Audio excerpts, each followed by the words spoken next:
Google reported their earnings on the 24th of April. Their GAAP EPS was reported at $2.81, expected at $2, and beaten by 80 cents. That's a 40% beat. Their revenue was also beaten by 1.08 billion and up by 12% year over year. Now, their service revenues also increased by 10% to $77.3 billion. Google Cloud revenue increased by 28%, and the total operating income increased by 20%, and they also announced a 5% increase to their dividend. So with all this positive news, should you start buying into the company right now? In other words, what is their intrinsic value? Well, to figure that out, we'll jump to my stock valuation spreadsheet, where we will plug in the ticker of the company and wait for all the metrics to show up. Now, the first way we can figure out the intrinsic value is by moving to the multiples valuation, where we will compare Google to 3 of its competitors: Apple, AAPL, Microsoft, and Meta. Now, we will take all these companies' PE ratios and average them out to an average PE of 29.24. Now, when we look to Pillar 1, we will see that the current PE ratio of Google is sitting at only 18.39. Therefore, when we multiply the current EPS of Google with the average PE ratio of all these 3 companies, we will get an intrinsic value of $258.16, quite higher than the current trading price of the company. For the second valuation model, we will look to the Grams formula, where based on the future EPS year-over-year growth, we will calculate the intrinsic value. Now, first we have to predict the high EPS growth, medium EPS growth, and low EPS growth. So when we look to Pillar 4, that is the net income growth, we will see that it has grown from 40 billion in 2020 to 100 billion in 2024, accounting for a CAGR of 27.45%.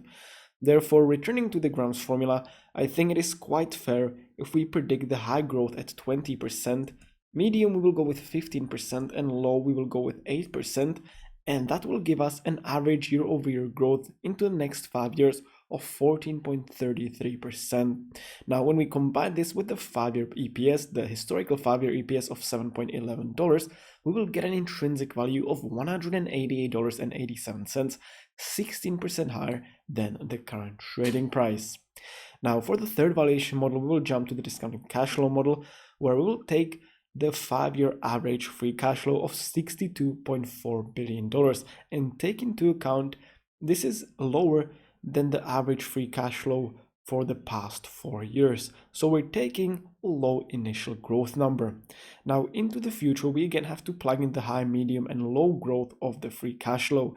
And as the free cash flow has been growing at a 5-year CAGR of 16.62%, I think it is quite fair if I plug in the high growth at 12%, medium I will go with 8%, and low I will go with 7%, which will give us an average growth into the next 10 years plus of 9%. Now, when we take this and calculate all the future free cash flow, we then have to discount it.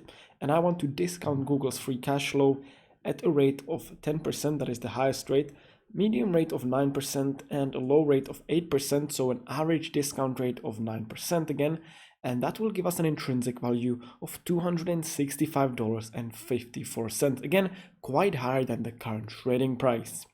Now, for the final valuation model, we will jump to the dividend discount model, where I will predict the high dividend growth into the future of 10%, medium I will go with 9%, and low I will go with 7%.